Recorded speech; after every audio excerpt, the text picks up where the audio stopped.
Allahabad high court ने कानपुर की Sisamau seat से समाजवादी पार्टी के विधायक इरफान सोलंकी को बड़ी राहत देते हुए जमानत मंजूर कर दी है। हालांकि कोर्ट ने ट्रायल कोर्ट द्वारा दी गई सजा पर रोक नहीं लगाई है। क्या है मामला? इरफान सोलंकी और उनके भाई रिजवान सोलंकी को इस साल 7 जून को कानपुर की स्पेशल एमपीएमएलए कोर्ट ने एक महिला के घर आगजनी के मामले में दोषी ठहराते हुए 7 साल की सजा सुनाई थी। इसके बाद उनकी विधानसभा सदस्यता भी निरस्त हो गई थी। इरफान सोलंकी ने इस फैसले को इलाहाबाद हाई कोर्ट में चुनौती दी थी और अपील में सजा रद्द करने और जमानत देने की मांग की थी।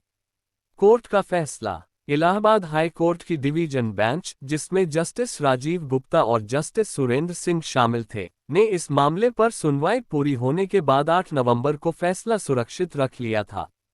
आज हाईकोर्ट ने जमानत देने का फैसला सुनाया, लेकिन ट्रायल कोर्ट की सजा पर कोई रोक नहीं लगाई।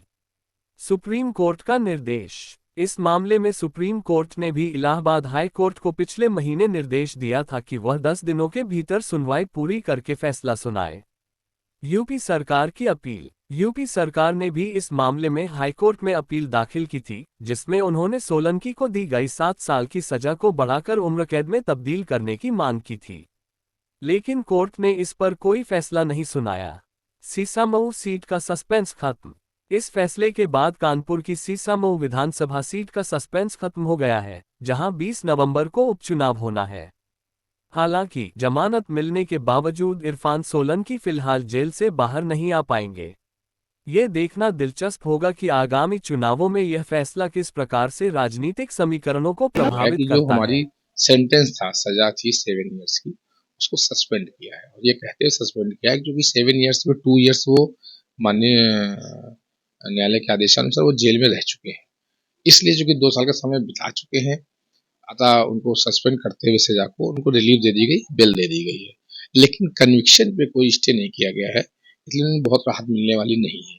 तो कन्विक्शन में अगर स्टे नहीं होगा तो ना उनकी विधायकी बहाली होगी और ना ही इस चुनाव में कोई असर पड़ेगा। और अन्य केसों में चूंकि वो जेल में है, इसलिए जब तक सभी केसों में बेल नहीं हो जाती, बाहर आने की संभावना है। सजा सस्पेंड हुई है।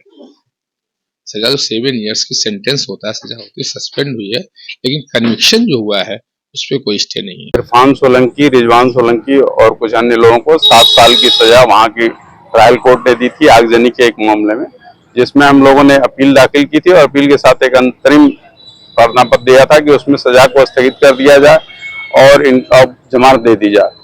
ऑनरेबल कोर्ट का फैसला है, जमानत तो मंजूर कर ली दोनों लोगों की ऑनरेबल कोर्ट ने, लेकिन सजा स्थगित किए जाने की प्रार्थना हमारी स्वीकार नहीं हुई है, जिसकी वजह से उसका प्रभाव ये होगा कि फिलहाल सदस्यता उनकी बहाल नहीं होगी। इसका इम्पैक्ट क्या पड़ेगा चुनाव पर?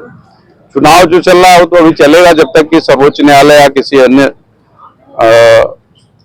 सर्वोच्च न्यायालय के अन्य कोई विकल्प भी नहीं है। सर्वोच्च न्यायालय से जब तक कोई इसमें हस्तक्षेप नहीं होता है तब तक चुनाव पे कोई असर नहीं पड़ेगा। आप लोगों की तरफ से मुख्य रूप से क्या दलील दी गई थी? हमारी तरफ से मुख्य दलील ये थी कि इस घटना का कोई चश्मदीद साक्षी नहीं है, परिस्थितियों के आधार पे इनमें मुलजिम बनाया गया है और जो भी गवाह हैं वो सब कहे हम घटनास्थल पर बाद में पहुंचे हैं, इसलिए न तो कोई डायरेक्ट एविडेंस है न कोई इनडायरेक्ट एविडेंस है। मुख्य तर्क ये था। अच्छा, इस मामले में उत्तर प्रदेश सरकार की भी एक अपील दाखिल है, उसमें क्या हुआ? उत्तर प्रदेश की सरकार की जो अपील थी उस पर अभी कोई सुनवाई नहीं हुई है, उसकी सुनवाई बाद में होगी।